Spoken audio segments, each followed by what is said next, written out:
नमस्कार, बहुत स्वागत है आपका। आप देख रहे हैं द न्यूज, आपके साथ है मैं सृष्टि मिश्रा। तो जिसका इंतजार था लोकसभा में प्रधानमंत्री नरेंद्र मोदी के अभिभाषण के स्वागत का, बता दें आपको राष्ट्रपति के अभिभाषण पर पीएम मोदी ने वहां उनको धन्यवाद दिया और अपने यहां पर कार्यकाल का समझ जाइए आखिरी भाषण होगा।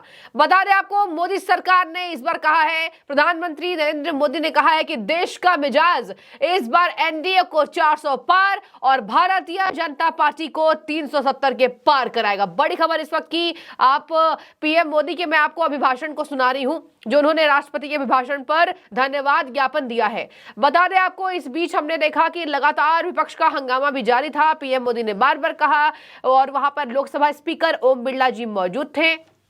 ओम बिरला को पीएम मोदी ने बार बार कहा कि अध्यक्ष जी, जब मैं शांत बैठा था तो इनको बोलने की अनुमति थी, लेकिन अगर मैं खड़ा होकर कुछ बोल रहा हूं तो इनको भी शांत रहना चाहिए। लेकिन खैर, विपक्ष से हम ये आशा नहीं करते हैं। अब देखिए, आपको मैं बता दूं पीएम मोदी की 10 खास बातें, और देखिए काफी लंबा उनका भाषण चला है पीएम मोदी जी का, और उन्होंने कह दिया कि भारत के ये स्वर्णिम काल को दर्शाता है, भारत के भविष्य को दर्शाता है, और इस तरीके से एनडीए को उन्होंने कह दिया कि इस बार तो भैया देश का मिजाज, और देखिए परोक्ष रूप से ये इशारा राम मंदिर बनने को लेकर था। बता दें दर्शकों, राम मंदिर का भव्य निर्माण तो अपने आंखों के सामने देख लिया, लेकिन इससे क्या बड़ा असर होगा वो है बीजेपी का वोट बैंक मजबूत होने का।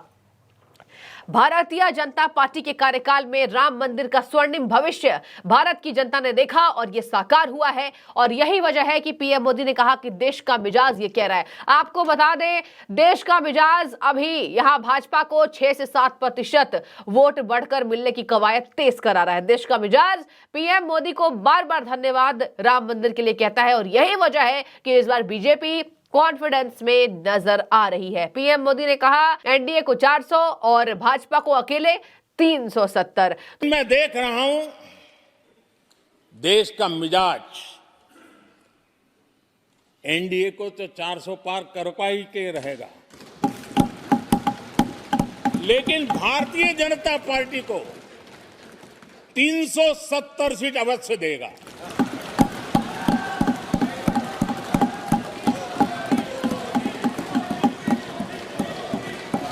बीजेपी को 370 सीट और एनडीए को 400 पार।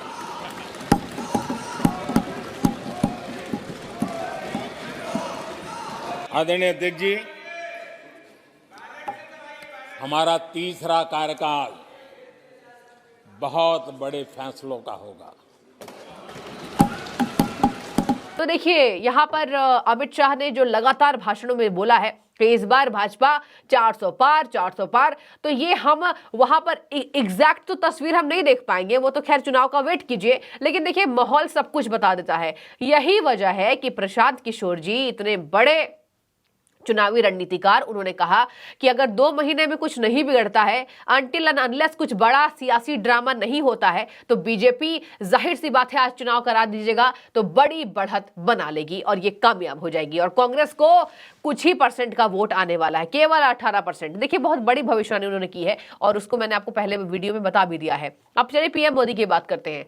कांग्रेस मीन्स कैंसल, ये मैं नहीं कह रही हूं, ये कहा है आदरणीय प्रधानमंत्री नरेंद्र मोदी ने। उन्होंने कहा है कि कांग्रेस मीन्स कैंसल, और ये जो छाती पीटते थे, ये जो गर्व और प्राउड करते थे, देखिए कांग्रेस पार्टी की इसमें खींचमतान भी पीएम मोदी ने की है, और पीएम मोदी हमेशा ही अपने तथ्यों से विपक्ष को चुप कराने का काम बखूबी करते नजर आते हैं। बता दें आपको, उन्होंने कहा कांग्रेस मीन्स कैंसल। ये कांग्रेस पार्टी देश जब 11वें नंबर पर था इकोनॉमी में, अर्थव्यवस्था में, तो ये प्राउड फील करते थे, आज 5 नंबर पर मोदी ने ला दिया, क्या कहेंगे। तो देखिए ये पीएम मोदी की बातें हैं जो अपने चुटकुले के अंदाज में वो विपक्ष पर हमेशा निशाना साध लेते हैं। उन्होंने कहा कि आज 5वें नंबर पर मोदी की गारंटी ने देश को लाकर खड़ा किया है, इस पर विपक्ष क्या कहेगा। बता दें आपको, पीएम मोदी ने कांग्रेस पर जबरदस्त तरीके से निशाना साधा है। उन्होंने कहा पहले काल में मैंने कांग्रेस के गड्ढों को भरा, कांग्रेस की जो कमियां थी पहले काल में हमने उस गड्ढों को भरा। मेरे अपने दूसरे कार्यकाल में मैंने एक नींव खींची और तीसरे कार्यकाल में भारत को स्वर्णिम भविष्य बना देंगे। तो ये मोदी की गारंटी है। तो देखिए लगातार मेज पर यहां पर मोदी जी का समर्थन देकर बीजेपी नेताओं ने संसद के अंदर उनका स्वागत किया। और इस बीच देखा गया लोकसभा स्पीकर ओम बिरला ने भी विपक्ष को शांत कराने का काम किया है। एक और बड़ी बात मैं कह दूं, कैंसल कल्चर क्यों मोदी ने कहा, 370 राम मंदिर, इसके साथ हर घर नल देकर पीएम मोदी ने देश की गरीब जनता का उपकार किया है, ऐसा हम डेटाज में देखते हैं। हर घर जल, हर घर नल। और देखिए यहां पर हमने देखा कि जो महिलाएं हैं जो उपेक्षित रहती थी, पीएम मोदी के कार्यकाल में महिलाओं को उत्कृष्ट बनाया गया। और इस बार के बजट में जो निर्मला सीतारमण ने 3 दिनों पहले पेश किया था, हमने देखा महिला सशक्तिकरण के तहत उत्पाद जो है महिलाओं के द्वारा बनाया गया वो बड़ा है।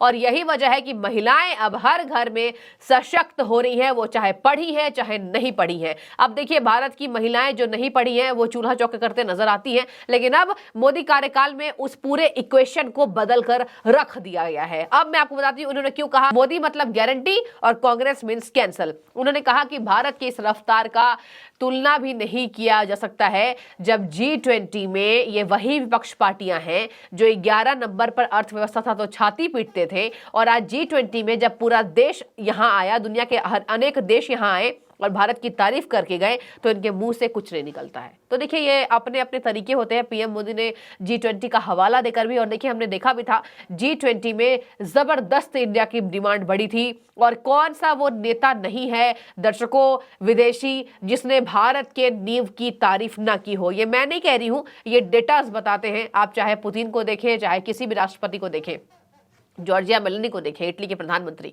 तो देखिए ये डेटाज में है, वीडियोस में है। और सऊदी अरेबिया से मोदी जी का कनेक्शन, मतलब भारत का कनेक्शन, आज हमने देखा कि अबू धाबी में भगवान का मंदिर बन रहा है, और ये है मोदी की गारंटी। ऐसा मोदी जी ने देखिए अपने हमेशा बातों में कहा भी है। अब मैं आपको बता दूं उन्होंने क्यों कहा कांग्रेस मीन्स कैंसल। उन्होंने कहा हम कहते हैं वंदे भारत ट्रेन, कांग्रेस कहती है कैंसल। हम कहते हैं कांग्रेस की नई इमारत, कांग्रेस कहती है कैंसल। हम कहते हैं इतनी नफरत कब तक पालेंगे।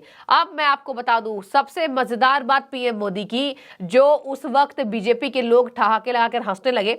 देखिए उन्होंने कहा, यहां पर देखिए, यहां डायरेक्ट तरीके से नहीं लेकिन इनडायरेक्टली राहुल गांधी और अधीर रंजन चौधरी पर पीएम मोदी का निशाना रहा।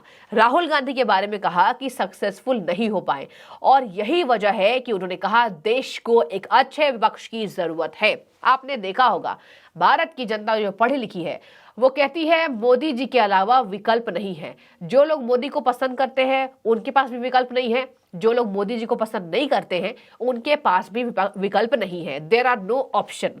क्यों ये ऑप्शन नहीं है?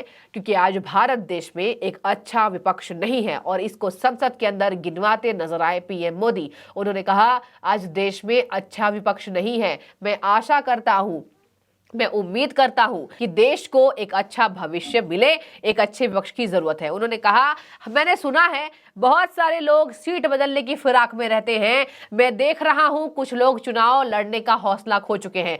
इनडायरेक्टली ये राहुल गांधी पर, मल्लिकार्जुन खड़गे पर और कांग्रेस के वरिष्ठ नेता अधीर रंजन चौधरी पर निशाना था। उन्होंने कहा कि मैं देख रहा हूं, मोदी जी ने कहा मैं देख रहा हूं कुछ लोगों ने चुनाव लड़ने का हौसला खो दिया है। There are no hope.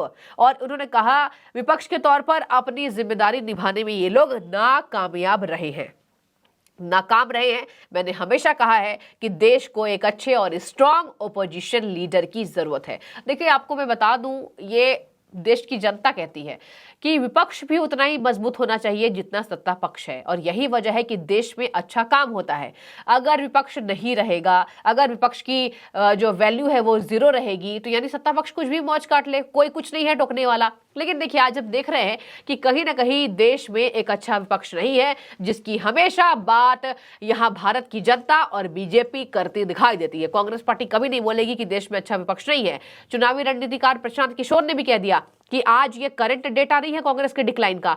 जो लोग ये समझते हैं कि कांग्रेस अभी अभी डिक्लाइन की है वो गलत है। कांग्रेस 1996 से ही धीरे धीरे डिक्लाइन करना शुरू कर चुकी थी और कांग्रेस पार्टी को ये बात पता नहीं चली। खैर तो पीएम मोदी की आपको मैंने मुख्य बातें बताई, धारा 370 से लेकर हर घर नल, हर घर जल, और इसके साथ किस तरीके से गरीबी हटी है, भारत के अंतिम गांव को पीएम मोदी के तहत विकास मिला, विकास देखने को मिला। ये है मोदी की गारंटी। और सबसे बड़ी बात मैं आपको बता दूं, मोदी जी जहां पैर रखते हैं, कहा जाता है कि उस जगह पर कुछ न कुछ बीजेपी का मास्टर प्लान होता है। आपने देखा लक्षद्वीप, जिसके बाद मालदीव्स भड़क गया। मालदीव्स में अलग बात है, उनके राष्ट्रपति मोहम्मद मुइज्जू का खूब तिरस्कार किया जा रहा है कि आपने भारत जैसे समृद्ध देश से क्यों ऐसे विवाद पैदा किया। लेकिन खैर, लक्षद्वीप को इस बजट में एक सुंदर सा भविष्य बनाने का, निर्माण करने का ये लक्ष्य मिल गया है, और लक्षद्वीप को लक्ष्य मिल चुका है, ऐसा पीएम ने भी कहा था। देखने वाली बात इसमें यह हो जाएगी कि मोदी जी के